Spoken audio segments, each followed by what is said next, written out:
I mentioned previously there has been talk of a GCC network, railroads that is.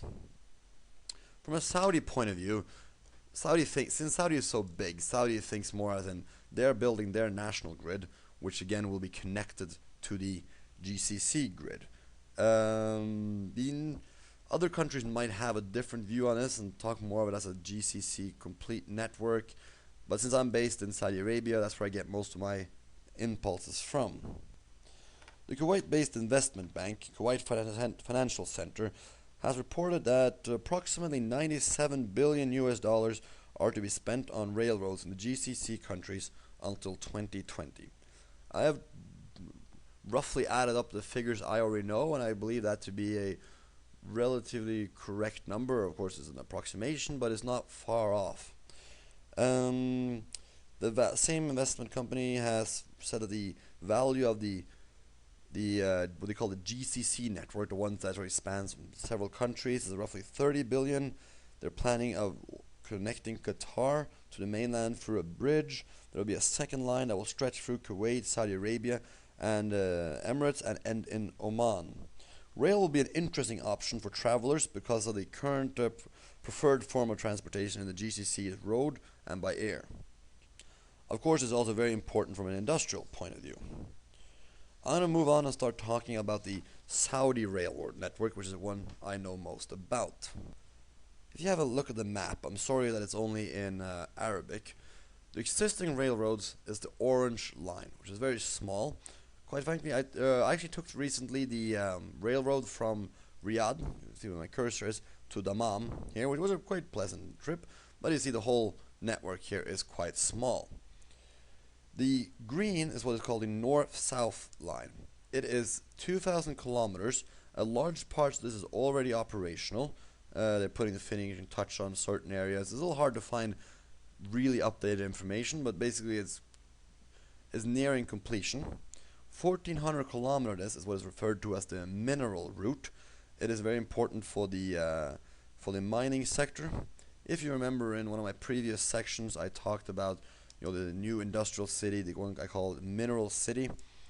This is the railroad where I talked about moving phosphate and bauxite to mines around the country into Mineral City where they produce fertilizer, aluminium. The transport that allows this mining boom or mining development is the north-south route, north-south line, especially what the part of it called the mineral route. The dark blue line is what is called the Saudi Land Bridge. It was originally conceived before the financial crisis, then it was cancelled due to the financial crisis, but recently it has been reapproved and we're on track. The budget is about 11 billion US dollars. Of course, the Saudi Land Bridge is an obvious name due to the fact that it connects the center and eastern part with the western part. The red line is quite an interesting project. It is only 440 kilometers long, but it's a high-speed railroad where construction started in 2009. It will connect the cities of Mecca, Medina, Jeddah, and King Abdullah Economic City. This railroad is most important for the people transportation aspect of it, not from an industrial point of view. These cities see an enormous amount of traffic due to pilgrims. Most pilgrims, we're talking millions of pilgrims each year who come to Saudi Arabia. Most of them fly into Jeddah, and they visit, of course, Mecca and Medina. Therefore, this is a high-speed railroad for people or for persons transport. Phase one of this line is already finished. That includes the planning part, the building of stations, the clearing of the lines, etc.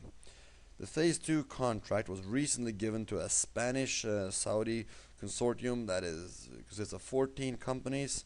It includes laying of the physical track, signal equipment, etc., and maintenance in the years to come. The value of the contract is roughly 30 billion US dollars. French giant Alstom was long considered a leading candidate, but we think they lost it due to their involvement in a light rail project in East Jerusalem. This is, of course, speculation, but that's what most people think. Roads. Saudi has a well-developed road network. As with much of the infrastructure in the country, it took off during the first boom in the mid-70s. Oil prices were high, The government was flush with money, and they started on a large infrastructure building project. One of these issues and one of these projects was the development of the road network. Due to the poor railroad network and poor public transport, there is basically no metro, buses, light rail. Stuff like that hasn't really been a part of the Saudi transport picture. It's either car or air. And due to that, all the big cities in Saudi Arabia have quite a well-developed road network.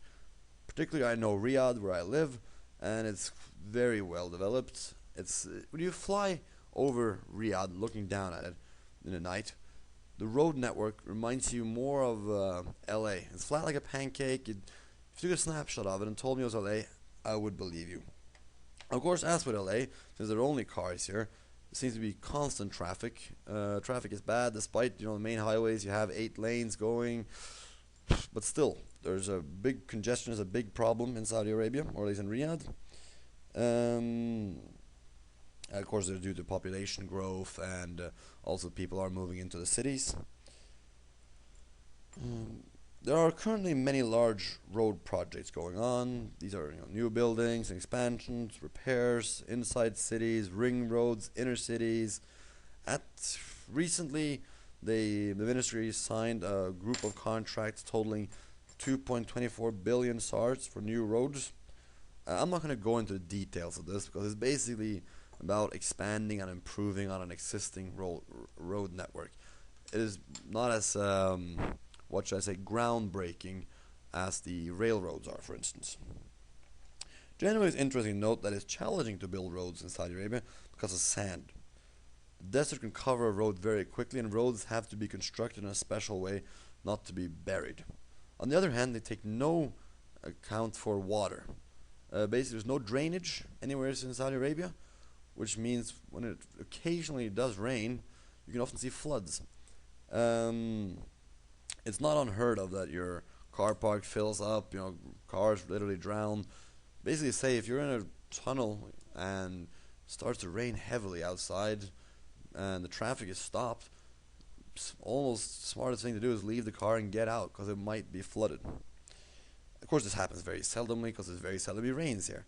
I've been here now for 4 months and I've seen rain only once, and that was only light rain. The picture on the PowerPoint slide there, the top one is the King Fahd Causeway.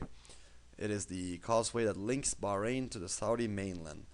The bottom one is just a highway outside of Riyadh. The GCC is also expanding their ports. According to the Kuwait Financial Center, they are estimate that $15 billion will be spent on port expansions in the next 5 years. There are roughly 35 major ports in the six-nation GCC, and many of these are undergoing expansion. This is due to a high growth in traffic. Last year, it increased by 8% to about roughly 25 million TEUs in 2010. One TEU is roughly equivalent to the amount of goods you can put in a 20-foot container. UAE ports have the highest share of volume in the GCC, about 59%, followed by the port of Jeddah in Saudi is the second largest. Dubai, is also the biggest port in the region and the biggest port in the Emirates. Of course, I live in Saudi Arabia, so I will again focus mostly on Saudi Arabia. I'll go through the ports, starting with the Red Sea and then the Gulf. Of course, all the ports are ones with the red dots on the map. First off, the Jeddah Islamic Port, which is the biggest by export-import volume in Saudi Arabia, is also where the Saudi land bridge rail will end. You remember that from the previous slide? We also have the port of Jizan in the south, where it's one of the industrial cities are planned. We have 2 ports in Yanbu, King Fahd Industrial Port and Yanbu Commercial Port. You might remember that Yanbu is one of the original industrial cities. One of the 2 is Yanbu and Jubail. Actually, the port of Yanbu is a historical port, but really only became anything worthwhile talking about when they started with the industrial city. Yanbu is also home to a naval base. I'm going to move on to the Gulf ports. We have the King Abdulaziz port of Dammam. It is the second largest in Saudi Arabia. It is actually the largest port in the Gulf by area, by some volume or some measures, but not by traffic volume, which is the one I've been using so far. It is also home to a naval base. Then we have Ras Al Zaur, which is the mineral city port. It is under construction. We have the King Fahd industrial port of Jubail. Jubail is the largest of the industrial cities, the other one of the two original ones. You also have Jubail commercial port. Oman is actually trying to develop the maritime sector quite heavily. Of course, Oman is a smaller country. Netherlands is not the most important economy in the region, but they are building a lot of they are building ports. They're developing their ship repair capacity.